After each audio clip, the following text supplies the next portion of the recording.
You're not broke because you're bad with money. You're broke because the system was designed very carefully to keep you that way. Most people never figure that out. They just keep working harder, paying more, falling further behind, and blaming themselves. This video is about why that keeps happening, and more importantly, what actually breaks the cycle. Stay with me, because what I'm going to show you near the end of this video changes how you see every financial decision you'll ever make. Let me tell you about Marcus. Marcus is 34. He works in logistics management outside of Columbus, Ohio, makes around $62,000 a year. By most measures, he's doing okay. But Marcus hasn't slept through the night in almost 2 years, because somewhere between his car payment, his credit cards, his medical bill from that ER visit in 2022, and just trying to eat and keep the lights on, he's drowning. And the number that keeps waking him up at 3 in the morning, $14,600. That's what he owes across 3 credit cards. None of it from anything reckless, just life. Just the slow, steady drip of needing things and not having enough. If you've ever stared at a credit card statement and felt that sick heaviness in your chest, you already know this story. Here's what almost nobody talks about. The modern credit system wasn't built to help you. It was built to profit from you, specifically, from the version of you that never quite gets ahead. Think about the last credit card offer you got in the mail. 0% for 15 months. No annual fee. Rewards points. Sounds generous, right? It's not generosity, it's patience. They already know what the math looks like on the other side of that 15-month window. They already know that most people won't have it paid off. And when that rate jumps to 22, 24, sometimes 29%, the profit machine kicks on. Here's the number that should stop you cold. A $10,000 credit card balance at 24% interest, paid at minimum payments only, will take you over 30 years to pay off. And by the time that account finally closes, you will have paid close to $32,000 total, more than 3 times what you borrowed. For what? Whatever it was, it's long gone. But the debt is still there, still eating. That's not a bug in the system. That is the system. And Marcus, like millions of people, is living inside it right now. Every month, he makes his minimum payments, watches the balance barely move, feels like he's fighting with both hands tied behind his back, because he is. So what actually works? Not willpower, not a motivational quote, not vague advice about cutting lattes. A system, a specific sequence, done in a specific order. Step 1, stop adding fuel to the fire. This sounds obvious, but it's the step most people skip. No new credit purchases, no new financing, nothing. Not until you're out. You can't drain a bathtub with the faucet still running. Step 2, find your real margin. Pull up your last 2 bank statements. Go line by line. Write down everything that isn't rent, utilities, groceries, or transportation to work. Everything else. That's your attack budget. And I guarantee it's larger than you think. Most people are shocked when they actually do this. Subscriptions they forgot about, delivery fees, things auto-renewing quietly in the background. That money's is yours. Take it back. Step 3, pick one target and hit it with everything. Here's where people get stuck debating strategy. Should I pay off the highest interest rate first? The avalanche method. Or the smallest balance first? The snowball method. The best method is the one you'll actually stick with. But here's what I'll tell to you about the snowball approach and why it works for most real people.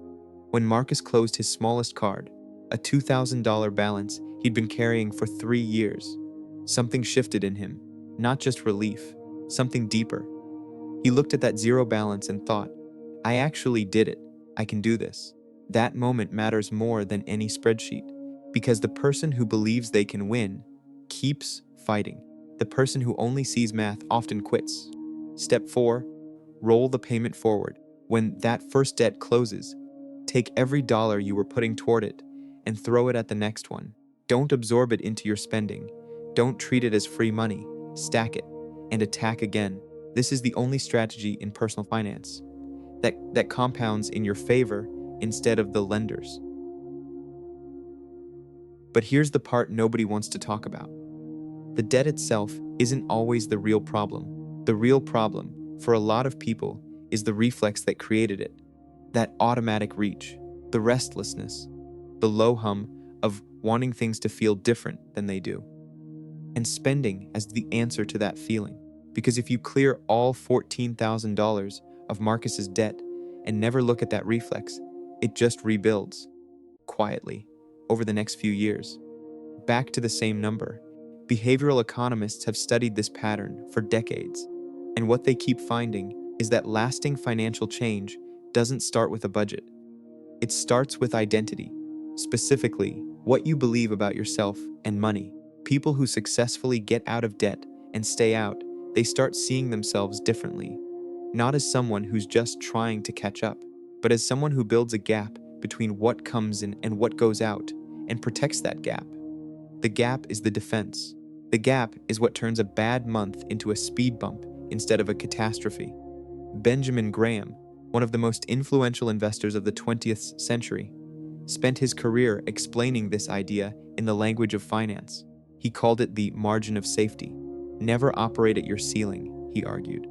Always build a cushion between your obligations and your actual resources, because that distance, that space, is where resilience lives. It works for investment portfolios. It works for personal finances too. And the people who never build that cushion, who spend every dollar as it arrives, those are the people one unexpected bill away from a crisis every single month. That's not a character flaw.